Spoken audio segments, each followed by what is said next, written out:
कहानी की शुरुआत एक प्यारी सी बच्ची को दिखाते हुए होती है जिसकी उम्र 10 साल थी। उसके सिर पर सिंह भी था और साथ में उसका विंग्स भी था। इस बच्ची का नाम मलेफिसेंट होता है जो वो एक परी होती है और वो एक रहस्यमय जंगल में रहती है। यहाँ का पूरा जंगल ही जादू से भरा पड़ा है। मलेफिसेंट आज तक उसने कभी भी बाहर की दुनिया नहीं देखी थी। उसके लिए यही प्यारा जंगल होता है और यहाँ तक कि उसने अभी तक आम इंसानों को नहीं देखी थी। इस अनजान सी बच्ची फिर भी वो अपने जंगल में काफी खुश है। उस जंगल में इंसानों के अलावा बहुत से अजीबोगरीब जानवर थे। एक दिन मलेफिसेंट अपने जंगल में कहीं जा रही थी कि तभी उसे एक छोटा सा लड़का दिखाई देता है जो उसी के एज का था। मलेफिसेंट उसे कहती है कि तुम कौन हो और यहाँ पर क्या कर रहे हो। वो छोटा बच्चा मलेफिसेंट को बताता है कि मैं यहीं पास ही के किंगडम में रहता हूँ और यहाँ पर मुझे एक हीरा नजर आया था जिसे मैं उठा लिया। मलेफिसेंट उससे वो अपने जंगल का हीरा मांग लेती है, जिसके बाद वो उससे कहती है कि चलो मैं तुम्हें तुम्हारे किंगडम तक छोड़ आती हूँ। तब वो लड़का कहता है कि ठीक है मैं चला तो जाता हूँ, लेकिन क्या तुम मुझसे दोस्ती करोगी और अगर मैं दोबारा इस जंगल में आया तो क्या हम खेल सकते हैं। तब मलेफिसेंट कहती है कि यह जादुई जंगल है इसलिए तुम्हारा यहाँ पर आना ठीक तो नहीं है, लेकिन इस बात के लिए सोचेंगे। अब जाने से पहले दोनों हैंड शेक करते हैं। तब मलेफिसेंट को कुछ करंट जैसा लगता है, वो इसलिए क्योंकि उस लड़के के पहने गए लोहे की रिंग से लगा था। मलेफिसेंट उसे बताती है कि लोहा परियों को जला देता है, तो आइंदा अगली बार आना तो इसे पहन कर मत आना। इसके बाद वो लड़का अपने किंगडम में वापस चला जाता है, लेकिन जो किंगडम से वो बच्चा आया था वो किंगडम इस किंगडम पर कब्जा करना चाहता था और इस लड़के के माता पिता भी जिंदा नहीं थे। लेकिन इसी के साथ इन दोनों में काफी अच्छी दोस्ती हो गई थी और इन दोनों को ऐसा फील ही नहीं होता कि ये दोनों एक दूसरे दुश्मन किंगडम से हैं। ये दोनों एक साथ खेलते रहे और इसी के तरह कई साल गुजर जाते हैं। वो लड़का हर रोज यहाँ आता और दोनों साथ में मिलकर खेलते रहते और इसी के साथ काफी दिन गुजर जाते हैं और दोनों 16 साल के हो गए थे और एक दूसरे को पसंद करने लगे थे। मलेफिसेंट को लगता था कि इंसान परियों के दुश्मन नहीं है, वो बहुत अच्छे होते हैं। उसे ये भी नहीं पता था कि उनमें ग्रिड यानी लालच भी होती है। एक दिन मेलेफिसेंट सोचने लग जाती है कि उस लड़के को आए हुए काफी दिन गुजर गए हैं और उसे उस लड़के की एक और बात याद आती है। उसने कहा था कि जब मैं बड़ा हो जाऊंगा तब मैं अपने किंगडम पर कब्जा करूंगा और यहाँ के किला को भी मैं हासिल कर लूंगा। यानी मेलेफिसेंट को उस समय भी याद नहीं आया था कि वो लड़का कितना लालची था। कुछ दिन बाद मेलेफिसेंट देखती है कि दूसरे किंगडम का राजा अपने सोल्जर के साथ कब्जा करने आया है। मेलेफिसेंट अपने जंगल की परी होती है और वो अपने जंगल को प्रोटेक्ट करना अच्छे से जानती थी। वो उनके सामने आ जाती है और अब वो काफी ज्यादा पावरफुल थी। वो राजा से कहती है कि तुम अंदर नहीं आ सकते, तो राजा कहता है कि मैंने तुमसे तो नहीं पूछा और इसी के साथ वो अपने लोगों को ऑर्डर देता है कि मुझे इस परी का डेड बॉडी चाहिए। जिसके बाद राजा का आर्मी जंगल की तरफ जाने लगती है, लेकिन जंगल से अजीबोगरीब क्रिएचर्स घोड़े पर बैठे हुए सोल्जर पर अटैक कर देते हैं और अब राजा और उसकी आर्मी पूरी तरह से जख्मी हो जाती है। सारे के सारे इंसान वहाँ से डरकर भागने लगते हैं कि ये जंगल तो जादुई है और हम सभी यहाँ पर आकर गलती कर दी है। जिसके बाद राजा अपने किंगडम में वापस चला जाता है। वो अब काफी बूढ़ा और काफी ज्यादा कमजोर भी हो चुका था, इसलिए वो सभी लोगों को इकट्ठा करके कहता है कि तुम सब जानते हो ना कि उस जंगल में कितना ज्यादा खजाना है और मैं शुरू से चाहता था कि हम उस जंगल पर कब्जा करेंगे, लेकिन अब मेरी इतनी बुरी हालत को देखकर नहीं लगता है कि मैं वहाँ पर जाकर लड़ सकता हूँ। लेकिन अब मैं तुम सभी से एक वादा करता हूँ कि जिसने भी उस मलेफिसेंट को मार दिया मैं उसकी शादी अपनी बेटी से कर दूंगा। तभी उनमें से एक लड़का बाहर निकल कर आता है और कहने लगता है कि मैं जाऊंगा वहाँ पे, और ये वही लड़का होता है जो मलेफिसेंट के साथ जंगलों में खेला करता था, जिसका नाम स्टीफेन। जिसके बाद स्टीफेन कई साल बाद जंगल में मलेफिसेंट से मिलने के लिए जाता है। मिलने पर मलेफिसेंट उससे पूछती है कि इतने अरसे तुम कहाँ थे, तुम्हें जरा भी ख्याल नहीं आया हमारी दोस्ती का। तब स्टीफेन कहता है कि मुझे माफ कर दो, मैं अपने राजा के कामों के काफी घुल मिल गया था, लेकिन मैं तुम्हें आज तक नहीं भूला और आज भी मैं तुम्हें यही बताने आया हूँ कि मेरा किंगडम का राजा तुम्हें मारना चाहता है, इसीलिए मैं तुम्हारी प्रोटेक्शन यानी तुम्हारी हिफाजत के लिए ही आया हूँ। और आपस में बातें करने लगते हैं। मलेफिसेंट उससे कहती है कि मैंने तुम्हें माफ किया। अब यहाँ पर उसे तो बिल्कुल भी नहीं पता था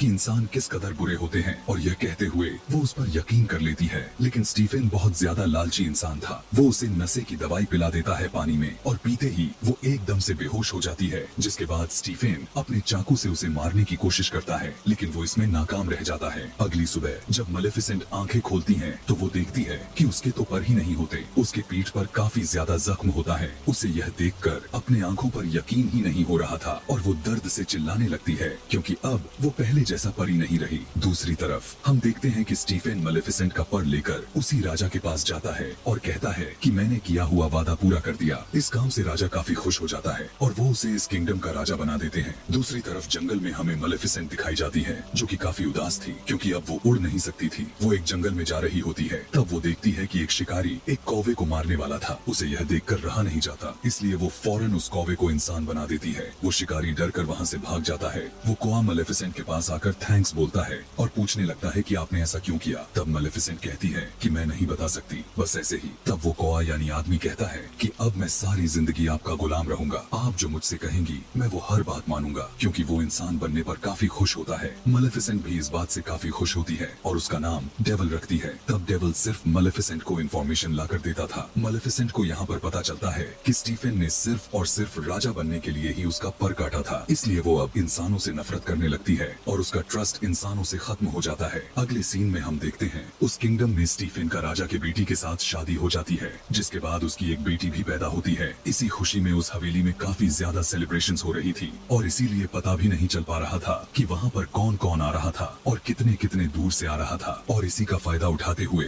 मेलेफिसेंट भी वहाँ पर जाती है और उसे विश करने लगती है। वो उस छोटी बेबी से कहने लगती है कि तुम बहुत प्यारी हो, लेकिन जैसे ही तुम 16 साल की होगी तुम्हारे हाथ में एक सुई चुभेगी, जिसके बाद तुम्हारी डेथ हो जाएगी। जिसे सुनकर स्टीफन उसके आगे गिड़गिड़ाने लगता है और कहता है कि ऐसा मत करो, तुम मेरा बदला मेरी बेटी से क्यों ले रही हो। तब मेलेफिसेंट कहती है कि मैं भी एक लड़की थी और तुम्हें याद है ना तुमने मेरे साथ क्या किया था। मेलेफिसेंट के दिल में अभी भी गुस्सा होता है और वो स्टीफन से कहती है अगर तुम्हारी बेटी को उसके 16th बर्थडे पे उसका सच्चा प्यार मिल गया तो उसकी जान बच सकती है। स्टीफन इस बात से काफी परेशान हो जाता है और फौरन 3 छोटी छोटी सी परियों को बुलाता है और कहता है कि मेरी बेटी को यहाँ से कहीं दूर लेकर चली जाओ और जब तक ये 16 साल की नहीं हो जाती इसे यहाँ पर मत लेकर आना, वरना इसके दिए गए श्राप सच हो जाएगा। जिसके बाद वो अपने आर्मी को लेकर जंगल पर अटैक करने के लिए निकल जाता है, क्योंकि जंगल पे अब पूरी तरह से कब्जा करना चाहता था। लेकिन यहाँ पर मेलेफिसेंट ने अपने पावर से पहले से जंगल के बाउंड्रीज को कवर कर दिया था और अब कोई भी इंसान उस जंगल में नहीं आ सकता था। आगे हम देखते हैं उस प्रिंसेस को जिसका नाम अरोरा था, जो स्टीफन की बेटी भी होती है। वो तीनों परियां उसे लेकर बहुत दूर चली जाती हैं, लेकिन मेलेफिसेंट को पता था कि आखिर वो कहाँ पर है। जब वो उसके पास जाकर उसे डराने की कोशिश करती है, लेकिन वो छोटी बच्ची रोने की जगह हंसने लगती है। उसे ऐसा करते हुए देखकर उसे काफी अच्छा लगने लगता है। वो पिघलने लगती है क्योंकि मेलेफिसेंट एक अच्छी परी थी।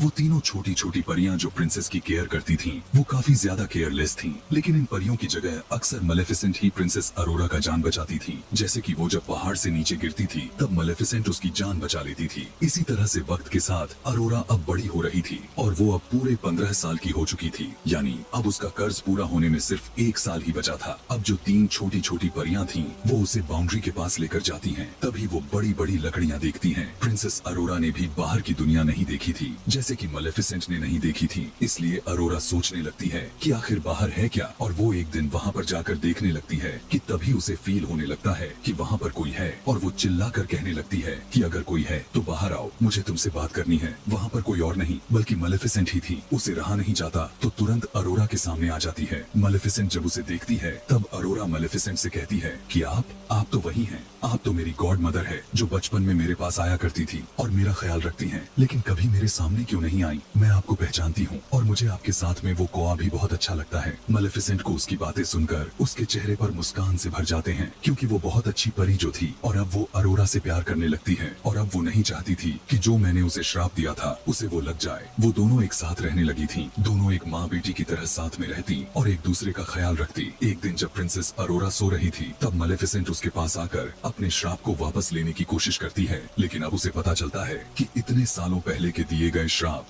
अब उसे वापस नहीं किया जा सकता। और इसी बात को लेकर मेलेफिसेंट काफी परेशान भी थी, क्योंकि उसका 16वां बर्थडे आने ही वाला था। इसलिए अब वो दुआ करने लगती है कि जल्द ही इसे इसका सच्चा प्यार मिल जाए ताकि उसकी यह कर्ज रिवर्स हो जाए। सुबह में हम देखते हैं कि जंगल में मेलेफिसेंट और अरोरा दोनों बातें कर रही होती हैं। प्रिंसेस अरोरा मेलेफिसेंट से पूछती है कि आपके पर कहाँ गए, यहाँ पर सारी परियों के पर होते हैं लेकिन आपकी तो नहीं है। उसकी बात सुनकर मेलेफिसेंट कहती है कि मेरे भी पर हुआ करते थे, लेकिन किसी इंसान ने उसे मुझसे छीन लिया। जिसने छीना मैं उनके साथ बहुत खुश थी, मैं आसमान में बहुत ऊंचा उड़ा करती थी और मुझे वो काफी याद भी आते हैं। और वो इस बात को कहते हुए काफी इमोशनल भी हो जाती है। तब प्रिंसेस अरोरा उसे चुप कराती है और कहती है कि आप परेशान ना हो, मेरा कल 16th बर्थडे है। मैं उन तीनों परियों से जिसने मेरा देखभाल करती है, मैं उनसे इजाजत लेकर आपके पास रहने आ जाऊंगी। लेकिन मेलेफिसेंट जानती थी कि ऐसा कुछ भी नहीं होने वाला था जब तक कि उसे उसकी सच्चा प्यार नहीं मिल जाता। जिसके बाद प्रिंसेस प्रिंसेस अरोरा वहाँ पर अपने घर जाने लगती है कि तभी रास्ते में उसे एक लड़का दिखाई दे देता है जो दिखने में काफी ज्यादा हैंडसम और खूबसूरत था। जब वो दोनों एक दूसरे की तरफ देखते हैं तब दोनों एक दूसरे को पसंद करने लगते हैं। खैर उसके बाद प्रिंसेस अरोरा वहाँ से सीधा अपने घर चली जाती है और उन तीनों परियों से कहती है कि मैं अब यहाँ से जाना चाहती हूँ। वो उनसे यहाँ से दूर मेलेफिसेंट के पास जाना चाहती थी। तब परियां सोचने लग जाती है कि शायद इसे उसकी बात का पता चल चुका है और वो अपने पेरेंट्स के पास जाने के लिए कह रही है। इसलिए वो तीनों परियां उसे सारा कुछ सच सच बता देती हैं कि आखिर उसके साथ क्या हुआ था, और यह भी कहती हैं कि एक मेलेफिसेंट नाम की एक परी है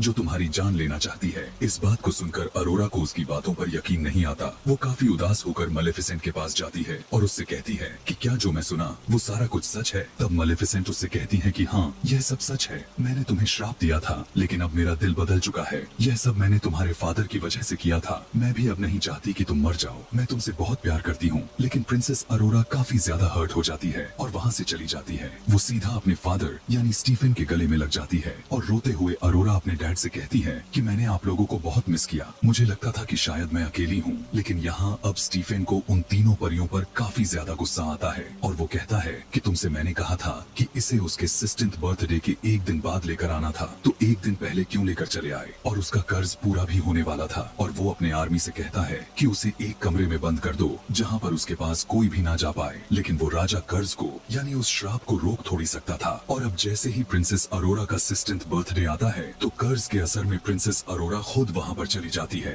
जहाँ पर स्पिनिंग व्हील्स पड़े होते हैं और उन पर सुइयां लगी होती हैं। वो कर्ज की वजह से उस सुई को टच कर लेती है और अचानक से बेहोश होकर गहरी नींद में चली जाती है। राजा बहुत ज्यादा परेशान होकर रोने लगता है क्योंकि अब उसकी बेटी गहरी नींद में जो थी और अब वो कभी भी उठने वाली नहीं थी। अगले सीन में हम मेलेफिसेंट को देखते हैं जो अरोरा की बात को लेकर काफी दुखी थी और वो उसी लड़के को अपने पास बुलाती है जो उस दिन प्रिंसेस अरोरा को रास्ते में मिला था। मेलेफिसेंट को लगता है कि हो सकता है कि शायद ये दोनों एक दूसरे को पसंद करने लगे हों और अगर यह लड़का प्रिंसेस अरोरा को मिल जाए तो शायद प्रिंसेस अरोरा नींद से उठ जाए। इसलिए वो मेलेफिसेंट उस लड़के को बेहोश करके उस जगह पर लेकर जाती है जहाँ पर प्रिंसेस अरोरा गहरी नींद में सो रही थी। अब यहाँ पर जो छोटी छोटी परियां स्टीफन राजा के पास आकर कहती हैं कि आप प्रिंसेस अरोरा के माथे पर किस करें, शायद इससे वो जाग जाए। आप तो उसके पिता हैं और आप भी तो उससे प्यार करते हैं, या हो सकता है आप ही उसका सच्चा प्यार हो। तब स्टीफन गुस्से में आकर उन तीनों परियों से कहता है कि नहीं, मैं कभी भी किसी का सच्चा प्यार तो बिल्कुल नहीं हो सकता। मैंने ही मेलेफिसेंट को धोखा दिया और वही वजह है जो यह सब मेरी बेटी के साथ हो रहा है। और अब जब मेलेफिसेंट लड़के को लेकर यहाँ पर आती है तब वो लड़का वो उसके पास जाकर उसे देखने लगता है।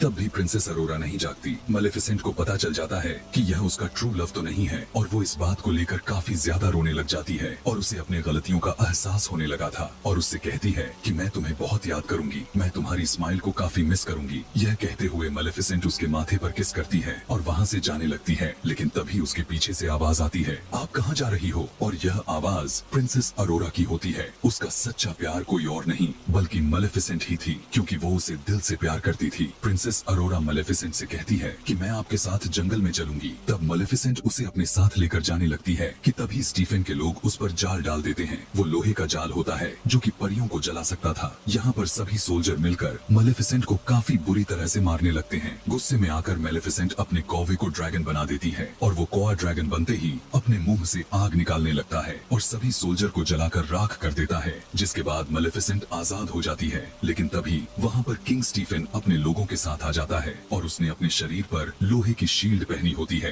ताकि वो हमेशा के लिए मेलेफिसेंट को जान से मार दे। यहाँ दूसरी तरफ प्रिंसेस अरोरा को मेलेफिसेंट का कटा हुआ पर नजर आ जाते हैं और वो पर अब मूव करने लगता है। ऐसा लग रहा था उसे भी पता चल गया है कि मेलेफिसेंट यानी उसकी मालिक उसके पास आई है, जिसके बाद प्रिंसेस अरोरा उस पर को आजाद कर देती है और वो पर तुरंत जाकर मेलेफिसेंट के पीछे लग जाता है। मेलेफिसेंट अब तैयार थी उड़ने के लिए और वो स्टीफन को अपने साथ उड़ाकर आसमान में लेकर जाती है। स्टीफन उस पर अटैक करने लगता है जिससे दोनों ही नीचे गिरने लगते हैं और स्टीफन ने मेलेफिसेंट के पर को पकड़ा होता है ताकि वो उड़ ना सके। लेकिन जैसे ही वो दोनों जमीन पर गिरने वाले होते हैं मेलेफिसेंट अपने पर को खोल लेती है और और उड़ जाती है, लेकिन इस वजह से स्टीफन जमीन पर गिरकर मर जाता है। यानी अब ये लालची आदमी इस दुनिया में नहीं रहा। अगली सुबह में हम देखते हैं कि मेलेफिसेंट उन सभी बाउंड्रीज को हटा देती है जो उसने जंगल को घेरा हुआ था। वहाँ पर अब दोबारा से फूल खिलने लगते हैं और उस जंगल के सभी लोग मजे से रहने लगते हैं। जिसके बाद मेलेफिसेंट प्रिंसेस अरोरा से कहती है कि आज से तुम इस जंगल की रानी हो। इस तरह से वहाँ पर किंगडम और ये जंगल दोनों आपस में मिल जाते हैं और सभी के सभी हंसी खुशी से अपनी जिंदगी गुजारने लगते हैं। और यहीं पर मेलेफिसेंट का पार्ट 1 खत्म हो जाता है।